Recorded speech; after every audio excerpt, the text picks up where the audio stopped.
दे जोंनि आसाम गभर्नमेन्टखौ बिथांमोनहा गावसिनि माखासे सार्थनि थाखाय होयोब्ला जों बिथांमोनखौ बुंगोन एक सेकेन्डबाबो एक मिनिट आगोलबाबो एक घन्टा सानसे आगोलबाबो बड'लेण्डखौ बर'फोरनो होग्रोनांगोन अब्लासो बिथांमोना बै 6टा जाथि जनगोष्ठीनो आलादा गावसिनि एसटि स्टेटास एसटि होनायनि सायाव जोंहा बर' फरायसा आफाद बनसुनिफ्राय गोख्रों बिबुंथि होदों रायजोफोर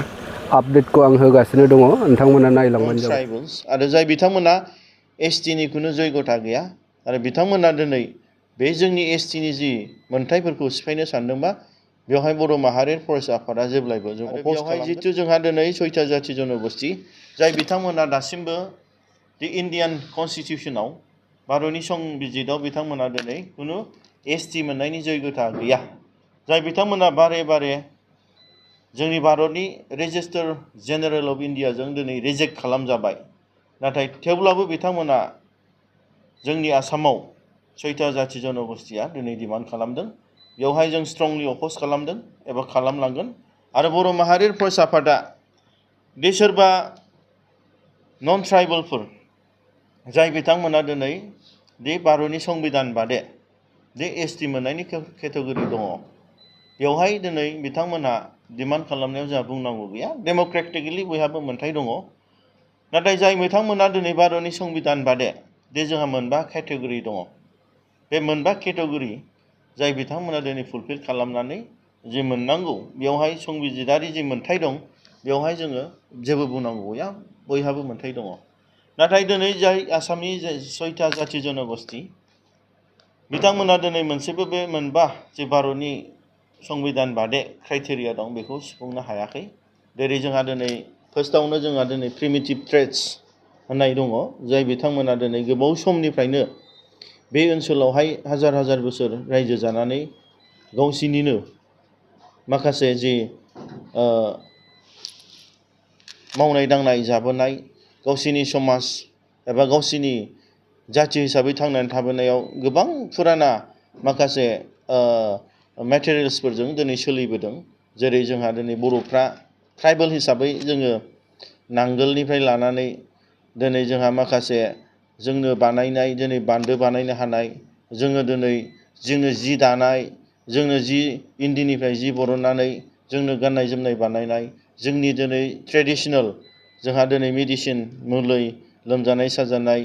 दिनै जोंहा जोंनिनो माखासे जेनेबा जौ गोरान जौ बिदै दा बैफोरबादि फुराना मोनसे जोंहा ट्रेड मोनसे थानांगौ मोनसे ट्राइबेल मोननोब्ला आरो बेजों लोगोसे जोंहा ट्राइबेल मोननोब्ला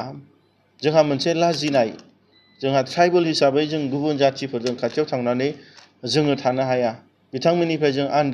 आन्दोआव जों थानांगौ आरो बिथांमोननिफ्राय जोङो माने जोंनि राव हारिमुखौ सेभ खालामनो थाखाय प्रटेक्सन होनो थाखाय जों जेब्लायबो बिसोरनिफ्राय जानगाराव थानानै जों सोलिग्रा जों माने गिदिर गोजौ थाखोनि मानसिजों जों थांनानै मिलायनानै थानो हाया जों हाग्रा बंग्रा जों खना गफा थाग्रा मोनसे जाथि नैबे मोनसे ट्रेडआ जोंना थानांगोन अब्लासो जों एसटि मोनगोन आरो बेजों लोगोसे मोनसे एसटि जानोब्ला जोंनि राव हारिमु जोंनि धोरोम जोंनि आसार खान्थि गासैबो थानांगोन अब्लासो दिनै मोनसे एसटिनि माबायाव जों मोनगोन आरो जोंहा दिनै जों इक'नमिकेलि पलिटिकेलि जिअग्राफिकेलि जों दिनै रिजार्भ एरियायाव थायो जाय जिनिसाव खुनु जोंहा समाजारि जेंना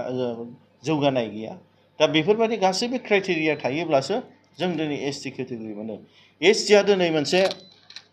पलिटिकेलि डिमान्ड खालामनाय बुस्थु नङा बेयो जाहैबाय जोंहा दिनै जा संबिधानावनो बे जोङो मोननांगौ मोनसे जाय बिथांमोना हाजार हाजार बोसोर जोंनि नैबे ओनसोलावनो संसार जानाय जाय बिथांमोना गिबिसिन फैनानै गावसिनि राव हारिमु गावसिनि माने समाज मोनसे संसार जानाय बिसोरसो दिनै एसटि जानो मोनो दा बेवहाय जोंहा दिनै मोनबा जाथि जनगोष्ठीया खुनु मोनसेबो फुलफिलमेन्ट क्राइटेरिया दिनै भारतनि संबिधान बादे जाय रेजिस्टार जेनेरेल अफ इन्डिया दिनै बिथांमोनखौ एक्सेप्ट खालामनो हायाखै एबा रिजेक्ट खालामनाय जादों दिनै जों नायोब्ला राजबंसि बिदा फंबाय बिथांमोनखौ दिनै बेंगलाव थाग्रा कच राजबंसि बिथांमोना दिनै बेंगलि भाषा रायलायो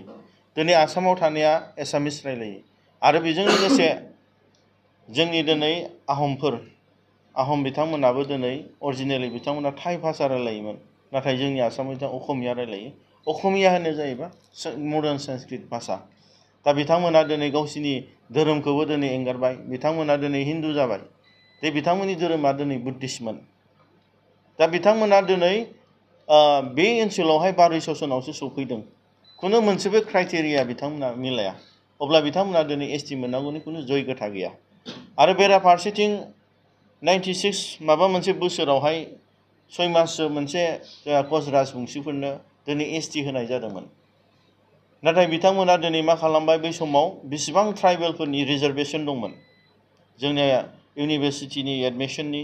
दिनै मेडिकेल एडमिसन दिनै इन्जिनियारिं एडमिसन दिनै गभर्नमेन्टनि साख्रि गासैबो बिथिङाव 6 मासनि गेजेरावनो ट्राइबेलखौ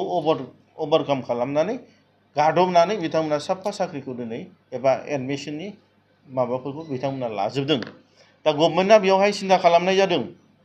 दे बिथांमोन बादे गोजौ थाखोआव थांखानाय जोंनि ट्राइबेलफोरनिख्रुइ बुद्धि गोरोंसिन लाजिनाय गैसिना माने बेफोरबादिया दिनै बे बर'फोरखौ 6 मासनि गेजेराव गादबदोंब्ला अब्ला ट्राइबेलफोरनि फिउचारा खुनु माने फिउचार गैया होननानै बिथांमोनखौ उइथड्र खालामफिननाय जादों दा बेनि गेजेरावहाय जों बेखौनो बुंनो सानगोन बर' माहारि फरायसा आफादा दे जोंहा दिनै भारतआवहाय जाय बिथांमोना अलरेडि 6 बारसोआनो रेजिस्टार जेनेरेल अफ इन्डियाजों रिजेक्ट जाबाय जाय 6था जन'गोष्ठी बिथांमोना डिमान्ड खालामदों आरो बे जिनिसखौ बिथांमोना बारे बारे पलिटिकेल एंगेलजों लाबोनो सानदों खिन्थु जाय जिनिसा दिनै जाथावना नङा खुनु पार्लियामेन्टआव एक्ट जायाब्ला खुनु जोंनि कनस्टिटिउसनेलनि प्रभिजनजों बिथांमोननि क्राइटेरिया मिलायाब्ला बेवहाय सोरबा दिनैहाय आसाम गभर्नमेन्टआबो सोरबा पार्सनेल मानगोनां जोंनि आसामनि चिफ मिनिस्टार हेमन्त बिश्व शर्मायाबो बेखौ होनो हाया आरो बिथांमोना जुदि गमामायैनो गावसिनि माखासे पलिटिकेल एंगेलजों गावसिनि राजनितिक लाबालाबनि थाखाय होनो सानोब्ला बेयाव बन्सुआ स्ट्रंलि अपोज खालामगोन आरो जों बेखौनो बुंनो लुबैदों दे जोंनि आसाम गभर्नमेन्टखौ बिथांमोनहा गावसिनि माखासे सार्थनि थाखाय होयोब्ला जों बिथांमोनखौ बुंगोन 1 सेकेन्डबाबो 1 मिनिट आगोलबाबो 1 घन्टा सानसे आगोलबाबो बड'लेण्डखौ बर'फोरनो होग्रोनांगोन अब्लासो बिथांमोना बै 6था जाथि जन'गोष्ठीनो आलादा गावसिनि एसटि स्टेटासखौ होनो हागोन बेनि थाखायनो जों गोख्रों भाबै बन्सुआ जों दिनै स्टेन्ड जागोन खुनु पर्यायै जोंनि रेजिस्टार जेनेरेल अफ इन्डिया भारतनि संबिधाननि एगेन्स्टै जोंनि आसामाव ट्राइबेलफ्रा खहा जायोबा खुनु बन्सुआ दिनै जिरायनानै थानाय नङा जों स्ट्रंलि बेयाव जों स्टेन्ड जागोन आरो बर'फोरनि एबा जोंनि आसामनि दा एक्जिस्टिं जि ट्राइबेलफोरनि जि एसटिनि मर्जा दं बे मर्जायावहाय बन्सुआ जेब्लाबो स्टेन्डआव दं